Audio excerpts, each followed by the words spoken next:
Hello student, good morning. हमारा जो आज का टॉपिक है वह है हीट एंड टेम्परेचर से संबंधित है, अर्थात ऊष्मा और तापमान से संबंधित है। हीट एंड टेम्परेचर से का जो मुख्य उद्देश्य है, इसके अंतर्गत छात्र निम्नलिखित जानकारियाँ प्राप्त करेंगे। ऊष्मा क्या है और ऊष्मा को मापने की कितनी इकाइयाँ हैं, ऊष्मा द्वारा किसी वस्तु में क्या क्या प्रभाव पड़ते हैं, ऊष्मा के कितने साधक हैं, तापमान मापने के कितने पैमाने हैं, विशिष्ट ऊष्मा व उसके कितने प्रकार हैं, और विभिन्न धातुओं के गलनांक बिंदु जान पाएंगे। क्वथनांक बिंदु किसे कहते हैं जान पाएंगे। तो सर्वप्रथम हम ऊष्मा के बारे में इंट्रोडक्शन परिचय करते हैं कि ऊष्मा एक प्रकार की ऊर्जा है जो अधिक तापक्रम वाली वस्तु से कम तापक्रम वाली वस्तु की ओर प्रवाहित होती है। अर्थात ऊष्मा एक प्रकार की ऊर्जा है जिसके द्वारा हमें गर्मी का अनुभव होता है और यह वस्तु की सहमति तापमान और स्वभाव पर निर्भर करती है। इसे कैलोरी में मापा जाता है और औद्योगिक कार्यों में ताप ऊर्जा को यांत्रिक ऊर्जा में बदला जाता है। अब टाइप्स ऑफ हीट यूनिट यानी कि हीट की ऊष्मा की अनेक इकाइयाँ हैं और इन्हें नापने का पैमाना सर्वप्रथम कैलोरी। 1 ग्राम पानी का तापमान 1 डिग्री सेंटीग्रेड बढ़ाने के लिए जितनी ऊष्मा की आवश्यकता होती है उसे कैलोरी कहते हैं।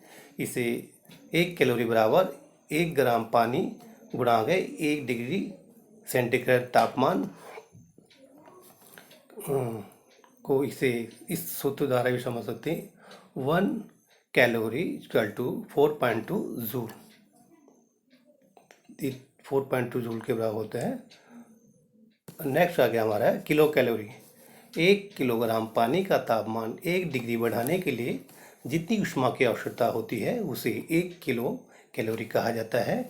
1 किलोग्राम पानी गुणा गए 1 डिग्री सेंटीग्रेड तापमान बराबर 1 किलो कैलोरी, अर्थात 1 किलो कैलोरी बराबर 1000 calorie. Next centigrade heat unit. 1 pound पानी को 1 डिग्री फ़ारेनहाइट तापमान पर बढ़ाने में जितनी ऊष्मा की आवश्यकता होती है वह सेंटीग्रेड हीट यूनिट कहा जाता है, जिसे शॉर्ट फॉर्म में 1 CHU इक्वल टू 45,306 कैलोरी के बराबर होता है। नेक्स्ट आ गया हमारा ब्रिटिश थर्मल यूनिट में ऊष्मा की जो इकाई है, 1 पाउंड पानी का 1 डिग्री फ़ारेनहाइट तापमान पर बढ़ाने में जितनी ऊष्मा की आवश्यकता होती है वह ब्रिटिश थर्मल यूनिट कहलाती है, जिसे शॉर्ट फॉर्म में 1 BTU इक्वल टू 2052 कैलोरी यानी कि 1 CTU इक्वल टू 1.8 BTU। और ऊष्मा मापने की जो अंतिम इकाई है वह जूल है। ऐसा यूनिट में ऊष्मा की इकाई जूल है। हम जानते हैं कि कार्य करते समय घर्षण के कारण ऊष्मा उत्पन्न होती है।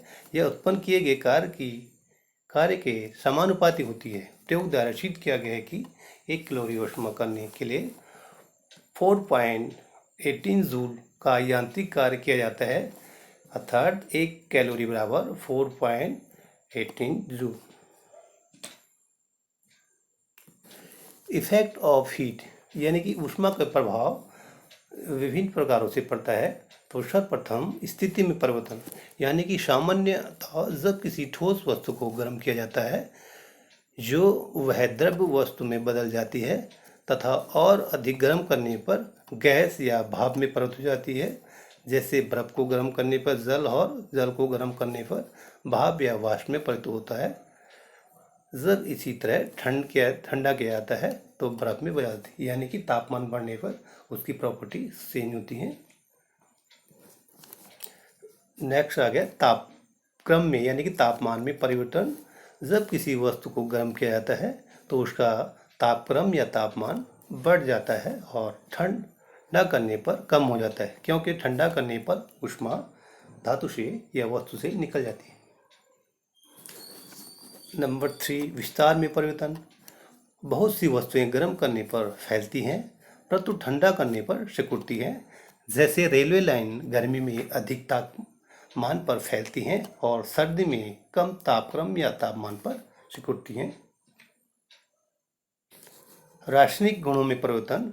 वस्तु बहुत सी वस्तुओं को गर्म करने पर उसके रासायनिक गुणों में परिवर्तन होता है। जैसे पानी के मिश्रण को गर्म करने पर पानी का भाप बनने पर रासायनिक परिवर्तन होने लगता है। और भौतिक गुणों में परिवर्तन। बहुत सी वस्तुओं में तापमान परिवर्तित करने पर उसके भौतिक गुणों जैसे थर्मल, विद्युतीय चालकता अथवा दृढ़ता आदि में परिवर्तन हो जाता है। जैसा कि गर्म लोहा बहुत कमजोर तथा साधारण तापक्रम पर अधिक शक्तिशाली हो जाता है। और अंतिम, विद्युतीय प्रभाव यानी कि effect of electricity.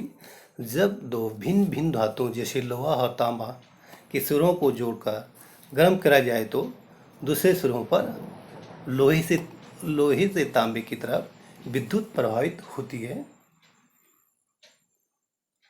Sources of heat यानी कि ऊष्मा के साधक, यानी कि हमें ऊष्मा किन किन साधनों द्वारा, किन किन स्रोतों द्वारा प्राप्त होती है, वह इस प्रकार है। और ध्यान रखें, सूर्य ऊष्मा का सबसे मुख्य साधक है तथा ऊष्मा के दूसरे साधक निम्नलिखित हैं। यानी कि सबसे अधिक हमें जो ऊष्मा हीट मिलती है वह है सौर्य ताप यानी सूर्य ताप, सूर्य की गर्मी से प्राप्त होती है, जिसे सोलर एनर्जी भी कहा जाता है। और इसके अतिरिक्त निम्नलिखित साधक भी हैं। नंबर 1, पेट्रोल, कोयला, लकड़ी और आदि जलाने से ऊष्मा प्राप्त होती है। विद्युत ऊर्जा द्वारा ऊष्मा प्राप्त होती है। घर्षण द्वारा हमें ऊष्मा प्राप्त होती है। और वस्तुओं में रासायनिक ऊर्जा द्वारा भी ऊष्मा प्राप्त होती है। आणविक ऊर्जा द्वारा भी ऊष्मा प्राप्त होती है। Introduction of the temperature. अब अगला जो हमारा टॉपिक है यह उस तापक्रम यानी कि तापमान से संबंधित है। किसी वस्तु की गर्म व ठंडक अवस्था मापने को तापक्रम कहते हैं। तापक्रम की इकाई डिग्री है, जिसे बोलते हुए पानी का तापमान 100 डिग्री सेंटीग्रेड है। ताप का मापक्रम बनाने के लिए पदार्थ की दो ऐसी अवस्थाओं को चुनते हैं जिन्हें किसी भी समय सरलता से प्राप्त किया जा सके। तापमान मापने की स्केल और types of temperature measuring scale. तापमान मापने की स्केल सेंटीग्रेड पैमाना मैट्रिक प्रणाली में तापमान मापने की इकाई सेंटीग्रेड है तथा इसको C से अंकित किया जाता है। इस पैमाने में साधारणतः वायुमंडलीय दबाव पर पानी का जमा बिंदु 0 डिग्री सेंटीग्रेड तथा उबाल बिंदु 100 डिग्री सेंटीग्रेड है। इस तरह पैमाने को 100 बराबर भागों में बांटा जाता है तथा प्रत्येक एक भाग 1 सेंटीग्रेड कहलाता है। नेक्स्ट, फ़ारेनहाइट पैमाना। ब्रिटिश प्रणाली में मापने की इकाई फ़ारेनहाइट है तथा इसको F से अंकित किया जाता है।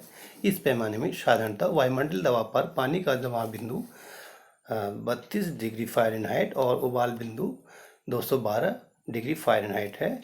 इस तरह पैमाने को बराबर भागों में बांटा जाता है तथा एक भाग 1 डिग्री फ़ारेनहाइट कहलाता है। नेक्स्ट, र्यूमर पैमाना।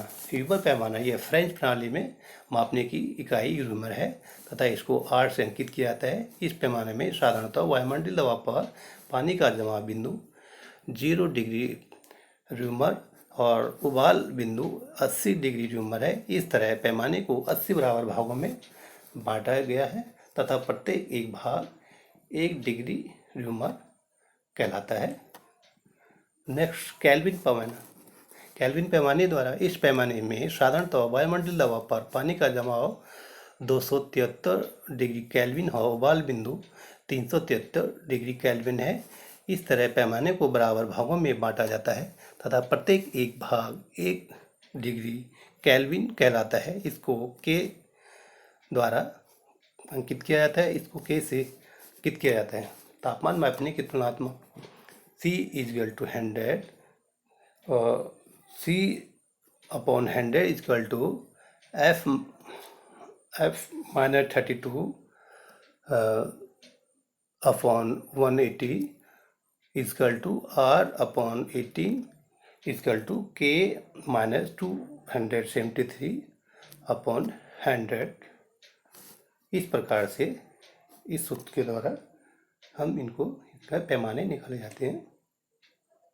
और इस फिगर के द्वारा boiling point and freezing point of the water, पानी का गलनांक बिंदु और पानी का क्वथनांक बिंदु तथा पानी का हिमांक बिंदु। हिमांक यानी कि जमाव और क्वथनांक यानी कि उबाल बिंदु, जहाँ देखिए 0 डिग्री पे दिखाया रहा है और 10 के 10 बराबर भागों में 100 भागों में नेट डिग्री टेम्परेचर। इसी तरह फ़ारेनहाइट में आपका ये 180 भागों बराबर यानी कि 32 से स्टार्ट होता है और 180 भाग कर लिए जाते हैं। 212 में इसका पानी का क्वथनांक है। और इसी प्रकार रिमर में 80 भाग यानी 0 रिमर में इसका पानी का हिमांक बिंदु है। 80 डिग्री रिमर में इसका क्वथनांक बिंदु है। इसी प्रकार केल्विन में 273 में जमाव बिंदु और 373 केल्विन में इसका क्वथनांक बिंदु कहलाते हैं। ऊष्मा, विशिष्ट ऊष्मा और विशिष्ट ऊष्मा, देखिए कुछ ऊष्मा एक विशिष्ट प्रकार की होती है जिसे विशिष्ट ऊष्मा कहते हैं। तो यह 3 प्रकार की होती है। सबसे पहले वह मात्रा जो 1 ग्राम पदार्थ की मात्रा को 0 डिग्री सेंटीग्रेड तापमान बढ़ाने के लिए आवश्यकता पड़ती विशिष्ट ऊष्मा कहलाती है। और यह पदार्थ तरल, ठोस, तरल तथा गैसों में भिन्न भिन्न होती हैं। और ये आप ठोस अवस्था का है, ये तरल यानी कि यह एक अनुपात है किसी 1 ग्राम पदार्थ को 1 डिग्री सेंटीग्रेड तक बढ़ाने में ऊष्मा को आवश्यकता तथा उसी मात्रा में पानी के तापमान को 1 डिग्री सेंटीग्रेड तक बढ़ाने में जितनी ऊष्मा की आवश्यकता होती है विशिष्ट ऊष्मा कहलाती है। और गैस की विशिष्ट जो ऊष्मा है, गैस को गर्म करने पर इसके तापक्रम में वृद्धि के साथ इसका आयतन या दबाव या दोनों में भी वृद्धि हो सकती है। एक समान आयतन पर गैस की विशिष्ट ऊष्मा और एक समान दबाव पर गैस की विशिष्ट ऊष्मा इस प्रकार की आंकी जाती है। और इस प्रकार विशिष्ट ऊष्मा की तालिका हम समझ सकते हैं। ये एक पानी बराबर 1 डिग्री सेंटीग्रेड का है। ऐसे एल्कोहल का 0.6, बर्फ का 0.5, तारपीन का 0.42। इसी तरह से भिन्न भिन्न तरल पदार्थों या ठोस का आपका विशिष्ट ऊष्मा भिन्न भिन्न होता है प्रति ग्राम सेंटीमीटर में। ये देखिए आप, इसमें दिखाया गया है एल्युमिनियम, ग्रेफाइट, कांच, लोहा, यूरिका, जस्ता, पीतल, चांदी, पारा और लेड यानी कि धातु के अनुसार विशिष्ट ऊष्मा का तापक्रम भिन्न भिन्न होता है प्रति सेंटीग्राम। और melting point of the various metal यानी कि विभिन्न प्रकार की धातुओं का तापक्रम यानी कि मेल्टिंग पॉइंट, गलनांक बिंदु भिन्न भिन्न होते हैं। कोई ठोस पदार्थ जिस तापमान पर पिघल कर दब बन जाती है उसे गलनांक बिंदु, ठोस का गलनांक बिंदु कहते हैं। उसे उस पदार्थ का गलनांक तापक्रम कहते हैं। निम्नलिखित विभिन्न धातुओं के गलनांक निम्नलिखित हैं। जैसे आपका जैसे टिन 232 डिग्री सेंटीग्रेड पर इसका गलनांक बिंदु है। ऐसे ही लेड का 343 डिग्री सेंटीग्रेड, जस्ट यानी कि जिंक 414 डिग्री सेंटीग्रेड, एल्यूमिनियम का 621 डिग्री सेंटीग्रेड से 659 degree centigrade, high carbon steel 1371 degree centigrade, cast iron का 1150 डिग्री सेंटीग्रेड से लेकर 1230 डिग्री सेंटीग्रेड और तांबा का 1083 degree centigrade, silver 960 degree centigrade पीतल, 950 डिग्री सेंटीग्रेड कांसा, 1426 डिग्री सेंटीग्रेड और मीडियम कार्बन स्टील का 1426 degree centigrade, mild steel 1510 degree centigrade, rod iron 1593 degree centigrade और स्टेनलेस स्टील 1426 डिग्री सेंटीग्रेड। यानी कि किसी भी धातु का गलनांक बिंदु, अधिकतम गलनांक बिंदु उसकी कठोरता पर निर्भर करता है। जो धातु जितनी मुलायम होगी उसका गलनांक बिंदु उतना ही कम होगा, और जिस धातु में कठोरता अधिक होगी उसका गलनांक बिंदु अधिक होगा। और क्वथनांक और बॉइलिंग पॉइंट, तापमान का वह बिंदु जिस पर कोई द्रव गैस में बदलने लग जाता है उसे क्वथनांक बिंदु कहते हैं। जैसे पानी का क्वथनांक बिंदु 100 डिग्री सेंटीग्रेड होता है। इस प्रकार इस टॉपिक में आपने चीज़ें जानी, जैसे ऊष्मा की इकाइयाँ, ऊष्मा का प्रभाव, टेम्परेचर इत्यादि, उनके प्रकार और विशिष्ट ऊष्मा तथा धातुओं का गलनांक बिंदु व क्वथनांक बिंदु आदि के बारे में समझाया। और अंततः इसी टॉपिक से संबंधित सभी छात्रों को सेल्फ असेसमेंट शीट दी गई है। इसी टॉपिक से संबंधित 1 से लेकर 12 क्वेश्चन दिए गए हैं, जिनको आपने एक शब्द में उत्तर देने हैं, जो कि परीक्षा की दृष्टि से बनाए गए हैं। जैसे किसी वस्तु की गर्म और ठंडक अवस्था मापने की को क्या कहते हैं। नंबर 2, SI यूनिट में ऊष्मा की इकाई क्या है। मीट्रिक प्रणाली में तापमान मापने की इकाई क्या है। विशिष्ट प्रणाली में तापमान मापने की इकाई क्या है। और नंबर 5, फ़ारेनहाइट स्केल में साधारणतः वायुमंडलीय दबाव पर पानी का उबाल बिंदु कितना फ़ारेनहाइट होता है। ऊष्मा प्रयोग करने पर धातु का होने वाला बदलाव क्या है। ऊष्मा के कारण क्या परिवर्तन होता है। नंबर 8, तांबा का गलनांक कितना होता है।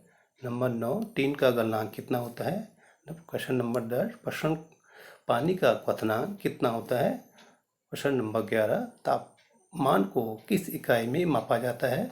और अंतिम 12वां क्वेश्चन, फ्रेंच प्रणाली में तापमान मापने की इकाई क्या है। और इस प्रकार हमारा ये आज का टॉपिक समाप्त हुआ। Thanks for watching. Thank you very much. हमारा जो अगला टॉपिक होगा वह है प्रेशर, टाइप ऑफ प्रेशर तथा वायुमंडल से संबंधित होगा। तब तक के लिए नमस्कार।